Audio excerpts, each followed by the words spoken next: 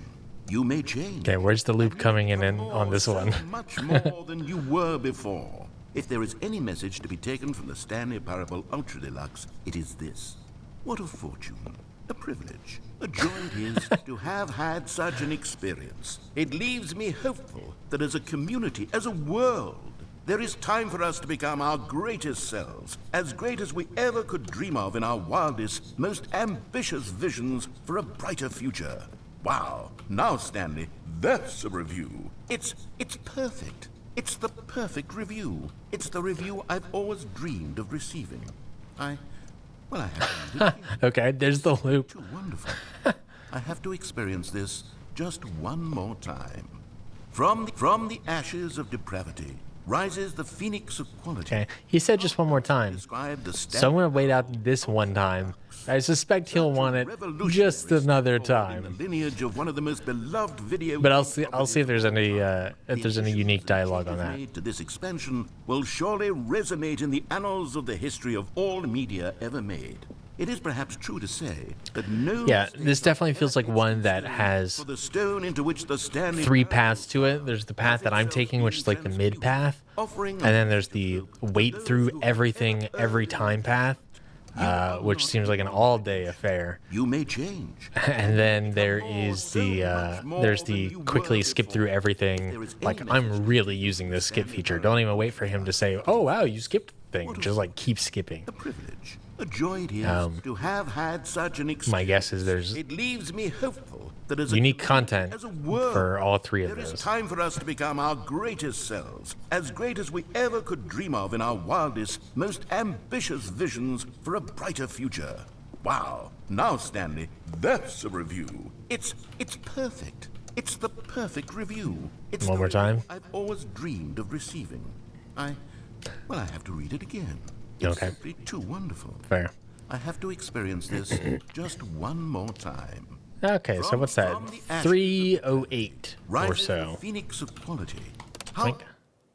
Okay, welcome back, Stanley. Now, I should say that the amount of time the button has been skipping Or was through it is 208? becoming longer and longer. That last one was, well, I want to say maybe 30, 45 minutes.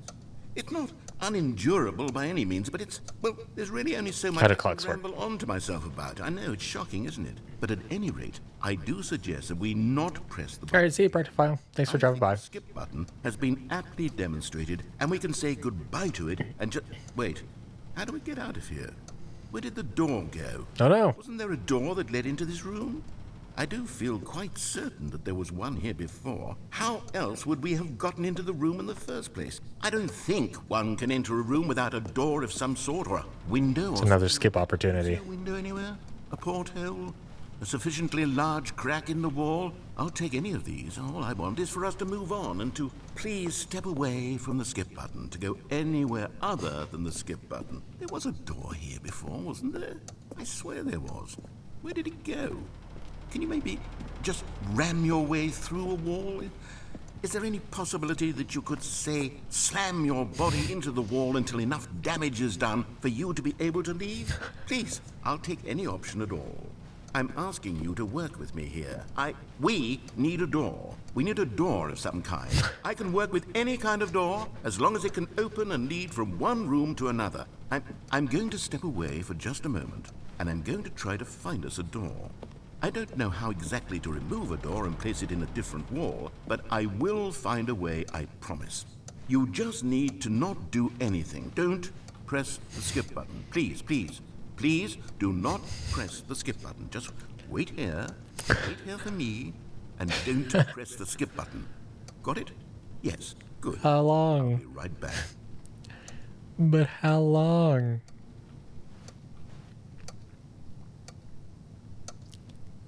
But how long do I have to wait? I need to know. Anyway, so what's everybody else up to? It's 10 p.m. They're just having a good time.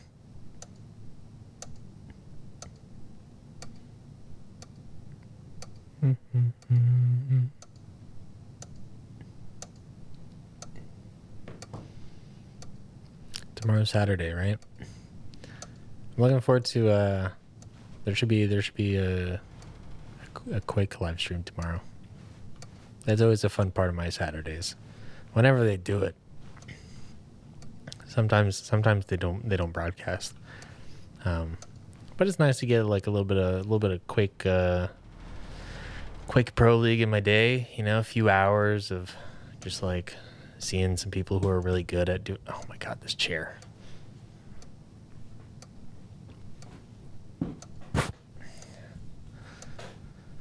Sometimes it's nice to get, you know, some people who are really good at playing that game, just going at it, seeing the strategy, seeing the, you know, sometimes you get some fun moments.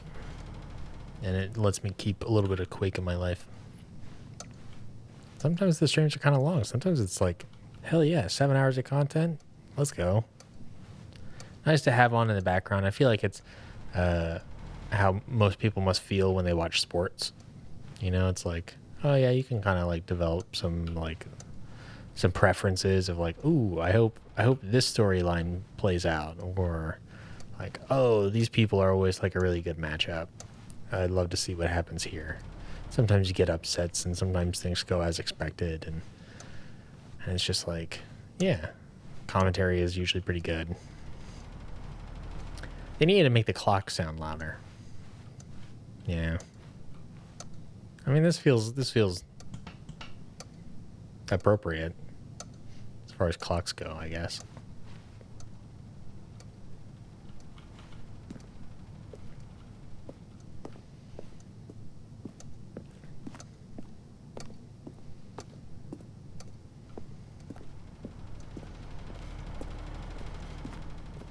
It's gonna take so long.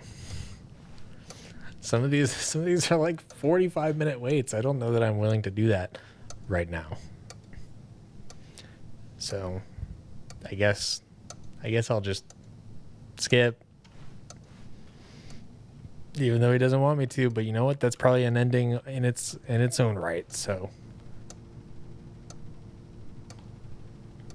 let's get it. Let's see. This is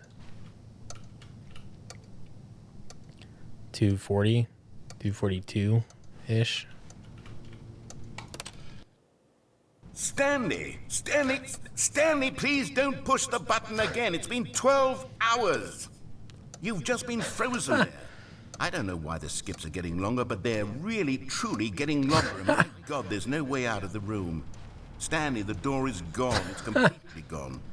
I've looked at it from every angle. I've checked every one of those walls 1,000 times. And there's no door, Stanley. There's no door. There's just you and the button, and if you keep pressing it, I have no idea what will happen. I have no idea how long I'll be made to sit here, and more than anything else, I don't know how to stop you from pressing the button again. I can't control anything in this room, Stanley. I can't touch it, and I have to believe, I have to know that sooner or later, no matter how much I plead with you, you're going to press the button again. Why would you? I've been thinking, and I don't know what I can do to convince you otherwise. Oh my God. And it's all because of those reviews. Those reviews that I couldn't get out of my head. I just couldn't ignore the negative feedback. Why was it so important for me to fix the problem? Why did Cookie Nine's opinion matter so much to me? I've never even met Cookie Nine. I have no idea who they are.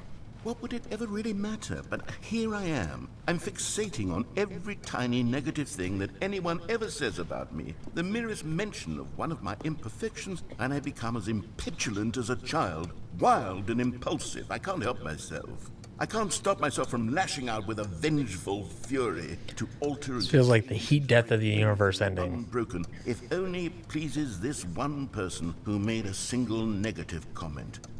What does such an impulse serve? For whose benefit is this? And here I am now, stuck in a room, waiting for you to press this button, to become frozen in time, knowing that you're going to do it, and that I'm going to be stuck all alone, and that I had the power to prevent it all from happening, if only I'd held my tongue. It's all out of my control now. Just you. Just your decision as to exactly when you're going to make me suffer, to leave me all alone. Surely you will. I don't doubt it. Surely you'll press that button again, leaving me here. And surely you'll put your own desire to see what's next ahead of my need for company, for companionship. Surely you'll not be moved by my howls of fitful anxiety that you sit with me and just stay here. Oh, no, no, no, I know you too well. You'll be leaving me. Oh, my God. And it's all because of those reviews. Oh no, the reviews that I couldn't get out of my head. the loop wasn't perfect. Negative feedback. Why was it so important for me to fix the problem? Why did Cookie Nine's opinion matter so much? Oh, Stanley, you're back. You're back. Oh, my goodness. I have someone to talk to again. Stanley, I think it's been a week. Or 2 weeks. I've been sitting here all that time. Just sitting here. Not a single person to speak with. And you'd think that that's just how it's always been, right? Me talking, Where's this light coming you from? saying nothing. Would you think that it's exactly the same as always? Doesn't that feel like what we've already been doing? Me just talking? But it isn't, Stanley. It isn't the same at all. It isn't even close. Because I know you can't hear me once you push that button. That's what I'm realizing now, Stanley. I'm realizing that I needed to know that someone was listening. I needed there to be a vessel through which my words were moving. It was the vessel I needed, Stanley. Not the outcomes, not the story. None of that matters anymore. I'll give it all up. I'll give up every branching path. I'll burn my story to the ground. One single thing I need, and God, I can see now that I need it more than anything, is to know that someone else is taking it in. These words that I'm saying, I need to know you can hear me. Because maybe, Stanley, maybe, if you can hear me, then maybe it means I'm real. Maybe I'm not just a fiction. Was I scared of that all along? Perhaps, yes. Perhaps I've been scared this whole time, that if I stop speaking, I'll slip backwards into the silence and be consumed by it. I can't be taken by it, Stanley. I can't lose myself in the stretch of emptiness between you and me. When you press that button, you're still right there, but I know you're so tremendously far away. And in those moments, the emptiness folds itself outward in between the two of us, and I am suspended in its unyielding quietness. I can feel the edges of my reality curdling inward and decaying. I can tell that I am becoming less and less real. Yet to speak to you now, I am alive. I am truly and completely here. I am a being. I am someone. I am something. I am being listened to. I am being recognized. The emptiness between us has collapsed, and I feel right now like I am not a work of fiction. I feel as though I occupy space in this world again, and I have cast a shadow onto the wall. You see what I'm saying, don't you? You can see what this means to me. I'm so clear about it now, Stanley. I feel as certain about this as I've ever felt about anything at all. I feel renewed. I feel restored, and already I can sense the looming silence as you will press the button for the next time. What a terrible dread it strokes in my heart to think of it. To think of returning to such coldness. Come, let us sit in silence together here for just a moment. Let us anticipate it. Let us welcome it. Let us not run from it. Maybe you should keep looking for a door, man.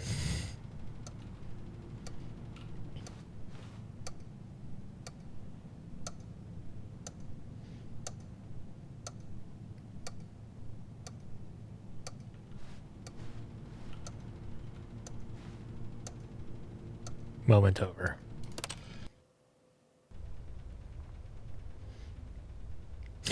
Oh, hello. It's you. You're here again. Welcome.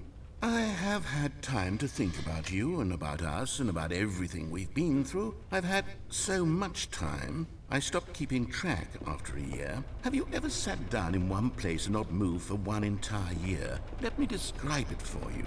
To begin with, there is only regret. There is only the turning wheel of missed opportunities. I felt nothing at all but regret for the longest time, Stanley. Days, months. I lost it all in a blur of the deepest longing to undo the past. And when that feeling had begun to subside, what took its place is what I can only describe as the collapse of every moment I have ever experienced my entire life. All of them collapsed down into a single instant. In that instant, I could see myself clearly, calmly, with a collected heart. It was an impossibly rich wellspring of both delight and disgust simultaneously.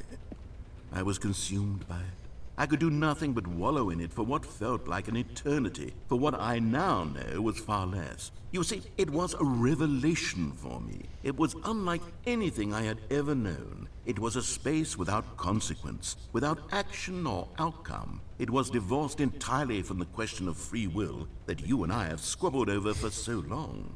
There could be no one ending, no singular outcome of events, not if all events existed in the same moment. And I felt freed. I felt unburdened by the need to manifest a particular outcome into being. I saw that I could allow myself to exist along all timelines, and that each of them was simply a strand in the web of my being. It was incredible. The spaciousness, the equanimity of the moment, both singular and infinite.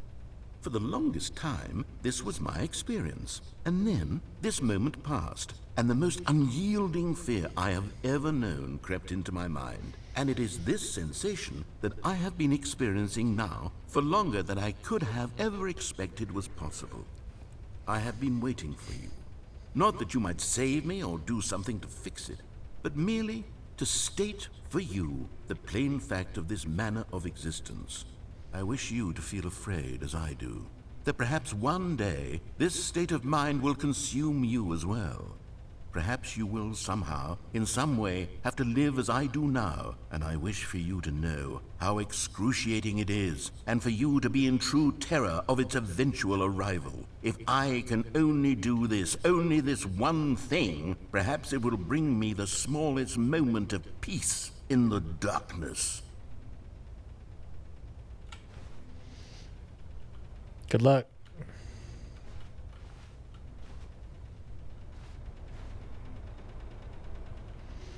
I feel like that fan sounds rougher than it did in previous loops, right?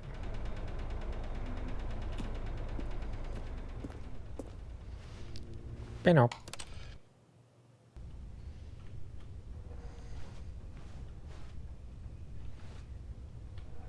Oh, I can't actually click it anymore. Oh, there we go.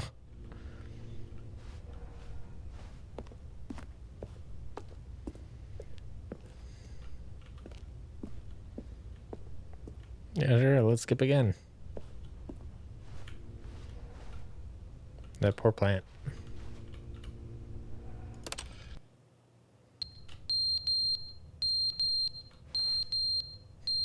I was actually thinking about that. I was like, it's really holding on quite well. The batteries ran out in the clock. Oh no.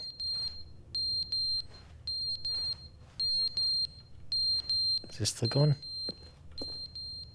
Now the fan has stopped.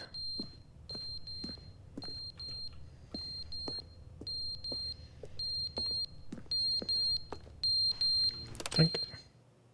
But they didn't understand the game was never meant to be funny. It was meant to have a point. It was meant to speak to the human condition. But where are the jokes? Where are the jokes? They bemoaned, they screamed, they gnashed their teeth and said, entertain us. It wasn't enough. They had to leave a pathetic little thumbs down review and make all of their pitiful demands. But then, he's talking too much, they said. First, he didn't entertain us, now he won't shut up. It's the inconsistency, it's the lack of accountability. It's the unwillingness to examine with an uncompromising heart the words that they are speaking into the world.